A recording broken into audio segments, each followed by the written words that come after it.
Hello नमस्कार सभी को। दोस्तों आज की वीडियो में हम लोग कवर करने जा रहे हैं फ्यूचर इंडेफिनिट टेंस को। गाइस ऐसे जो सेंटेंसेस होते हैं, इस टाइप के सेंटेंसेस के वाक्य के अंत में आता है ग, गी, गे। और जो स्ट्रक्चर बनता है वो होता है, सबसे पहले तो सब्जेक्ट आएगा, उसके बाद में विल या फिर शैल हम रखते हैं, और इसके साथ में आती है वर्ब की फर्स्ट फॉर्म में, और फिर आता है ऑब्जेक्ट, या फिर ऑब्जेक्ट नहीं आता तो फिर अदर वर्ड आता है। ठीक है, किसी भी सेंटेंस में। ओके, अगर सेंटेंस अफर्मेटिव होगा तो हम पहले लगाएंगे सब्जेक्ट, और उसके बाद में विल या फिर शैल लगाएंगे, और उसके बाद में लगाएंगे वर्ब की थर्ड फॉर्म, और फिर ऑब्जेक्ट। दोस्तों वर्ब की जो फर्स्ट फॉर्म होती है वो प्रेजेंट के इंडेफिनिट टेंस में आता है। ओके, पास्ट के इंडेफिनिट टेंस में और फ्यूचर के इंडेफिनिट टेंस में यूज होता है। पास्ट इंडेफिनिट टेंस में अगर सेंटेंस नेगेटिव या फिर इंट्रोगेटिव होता है तो फिर डिड के साथ में वर्ब की फर्स्ट फॉर्म होती है। और अगर सेंटेंस हमारा प्रेजेंट का इंडेफिनिट है तो उसमें अगर सब्जेक्ट प्लूरल होता है तो उसके साथ में हम वर्ब की फर्स्ट फॉर्म लगाते हैं। या फिर सेंटेंस का सब्जेक्ट सिंगुलर हो या फिर प्लूरल हो, अगर सेंटेंस नेगेटिव है या फिर इंट्रोगेटिव है तो फिर हम वर्ब की फर्स्ट फॉर्म लगाते हैं।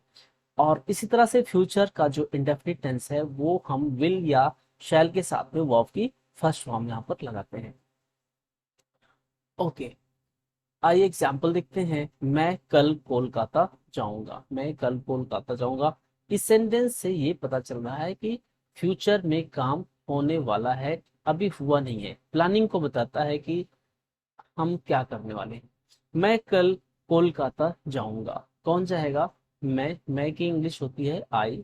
ओके, आई के लिए हम लगाते हैं शैल। ओके दोस्तों, आई और वी के साथ में हम शैल का प्रयोग करते हैं, बाकी सारे सब्जेक्ट के साथ में हम लगाते हैं विल। तो आई shall go to Kolkata tomorrow. और अगर आप डिटेल में देखना चाहते हैं कि आई के साथ में हम कभी कभी विल लगा देते हैं, और शी के साथ में, ही के साथ में, यानी थर्ड पर्सन प्रोनाउन के साथ में शैल लगा लेते हैं। तो आई शैल और विल का अगर आपको यूज जो है डिटेल में देखना चाहते हैं तो डिस्क्रिप्शन बॉक्स में हम एक लिंक डाल दे रहे हैं, विल और शैल का यूज, उसको आप देख सकते हैं। Okay, I shall go to Kolkata tomorrow. Tomorrow किसके लिए? आने वाले कल के लिए। Okay, I shall go to Kolkata tomorrow, ये वर्ब की फर्स्ट फॉर्म में आएगी यहाँ पर। वह सबके लिए खाना बनाएगी। वह सबके लिए खाना बनाएगी। कौन बनाएगी? वह। ओके, सब्जेक्ट हो गया, वह की इंग्लिश शी हो गई, और इसके लिए हम लगाएंगे विल या शैल। तो शी के साथ में लगते विल। ओके, वर्ब की फर्स्ट फॉर्म काहे का कार्य हो रहा है? खाना बनाने का कार्य, इसलिए खाना बनाने की इंग्लिश होती है कुक। ऑब्जेक्ट क्या है? क्या बनाएगी? खाना। ओके, तो she will cook food for everyone, हर किसी के लिए, सब के लिए। She will cook food for everyone. किसी भी सेंटेंस में वाक्य अंत में जब गा, गी, गे आता है तो हम स्ट्रक्चर लगाते हैं सब्जेक्ट, और उसके बाद में लगाते हैं विल या शैल, और फिर लगाते हैं वर्ब की first form and then other word. Okay, sentence अगर नेगेटिव होता है तो ऐसे सेंटेंसेस में जिसमें नेगेटिव आता है वहां पर हम नॉट लगा देते हैं। कहाँ पर लगा देते हैं? हम लगाते हैं नॉट शैल और विल के बाद में, और वर्ब की फर्स्ट फॉर्म से पहले। ठीक है, ये याद रखना आपको कि विल शैल के बाद में और वर्ब की फर्स्ट फॉर्म के पहले, यानी कि दोनों के बीच में हम लगा देते हैं नॉट। मैं कोलकाता नहीं जाऊंगा। कौन नहीं जाएगा कोलकाता? मैं नहीं जाऊंगा। तो मैं की इंग्लिश क्या होती है? आई। ओके, अब आई के साथ में क्या लगेगा? विल या शैल? आई के साथ में लगेगा शैल। ओके, सेंटेंस नेगेटिव है तो फिर हम लगाते हैं नॉट। देखिए स्ट्रक्चर यहाँ पर हो गया, सब्जेक्ट हो गया, फिर विल या शैल में से एक लगा दिया हमने, और फिर हमने नॉट लगा दिया। अब क्या इसकी बारी आती है? अब बात आती है, बारी आती है वर्ब की फर्स्ट फॉर्म की। काहे का कार्य हो रहा है? कौन सी क्रिया है? तो जाने की क्रिया हो रही है। तो यहाँ पर जाने की इंग्लिश होती है गो। गो वर्ब की फर्स्ट फॉर्म है। I shall not go to Kolkata tomorrow. Okay, मैं कल कोलकाता नहीं जाऊंगा। I shall not go to Kolkata tomorrow.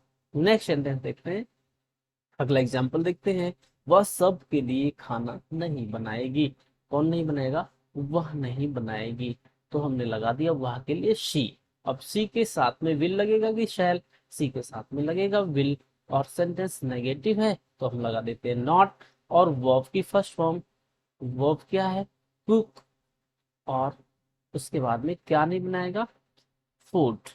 Okay, for everyone. तुम्हारा सेंटेंस क्या बन गया? वह सबके लिए खाना नहीं बनाएगी। She will not cook food for everyone.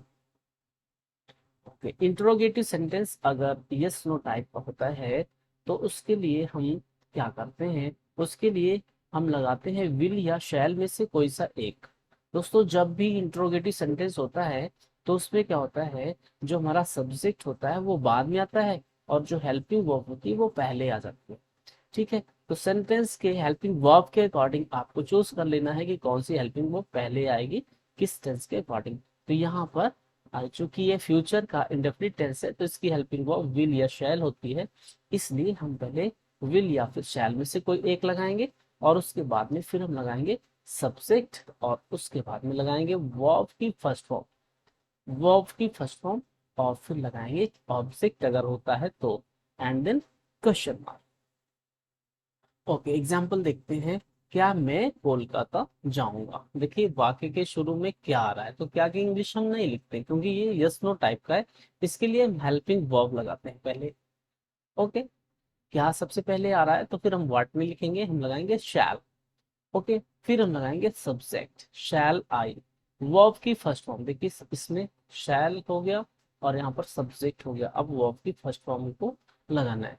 Verb क्या है यहाँ पर? गो, जाना। Go to Kolkata tomorrow. Shall I go to Kolkata tomorrow? दूसरा एग्जाम्पल देखिए, क्या वह सबके लिए खाना बनाएगी? क्या वह सबके लिए खाना बनाएगी? यस नो टाइप का, ये सेंटेंस भी यस नो टाइप का है। तो क्या सबसे पहले आ रहा है, तो क्या के लिए हम विल लगाएंगे। विल क्यों लगाएंगे? क्योंकि शी है ना, तो सी के लिए शैल तो आएगा नहीं, विल ही आएगा।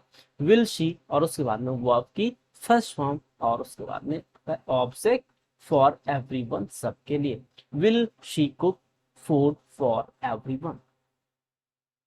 ओके, आगे देख लेते हैं। अगर सेंटेंस इंट्रोगेटिव होता है और वो सेंटेंस होता है डब्ल्यूएस टाइप का, तो फिर हम क्या करते हैं, सबसे पहले तो हम रखते हैं क्वेश्चन वर्ड को और फिर रखते हैं विल या शैल में से कोई सा भी एक। उसके बाद में हम यूज करते हैं सब्जेक्ट। सब्जेक्ट के बाद में हम लगाते हैं वर्ब की first form and then object and question mark. Okay, examples देखते हैं। हमारा जो पहला एग्जाम्पल है वो है, मैं कल कोलकाता जाऊंगा। मैं कल कोलकाता जाऊंगा। ओके, सेंटेंस जो है वो, इसको हम आ, थोड़ा सा करेक्ट करना पड़ेगा, हिंदी में करेक्शन की नीड है।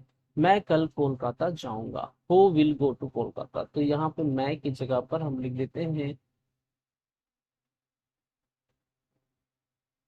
कौन कल कोलकाता जाएगा। ये सेंटेंस कर देते हैं क्योंकि ये डब्ल्यू एस टाइप बनाना है हमको ना, तो जाऊंगा की जगह पर जाएगा।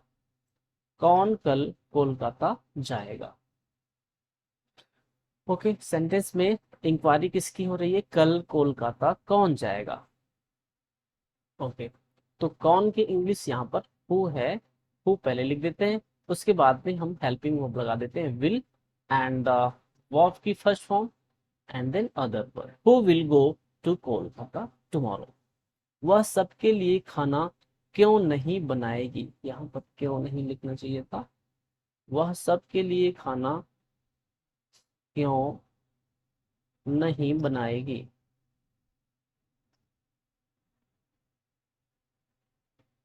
वह सबके लिए खाना क्यों नहीं बनाएगी? तो क्यों की इंग्लिश होती है वाई। वाई हम पहले लिखेंगे, उसके बाद में देखिए ये क्वेश्चन वर्ड हो गया ना, अब फिर विल या फिर शैल में से कोई एक। तो हम शी है इसलिए लगाएंगे विल। ओके, फिर हम सब्जेक्ट रख देते हैं why will she. Sentence negative इसलिए नॉट भी लगा देते हैं। Why will she not, verb की first form cook and then object for everyone. Why will she not cook food for everyone? आज के लिए बस इतना ही, मिलते हैं नेक्स्ट वीडियो में। Thanks for watching, have a nice day.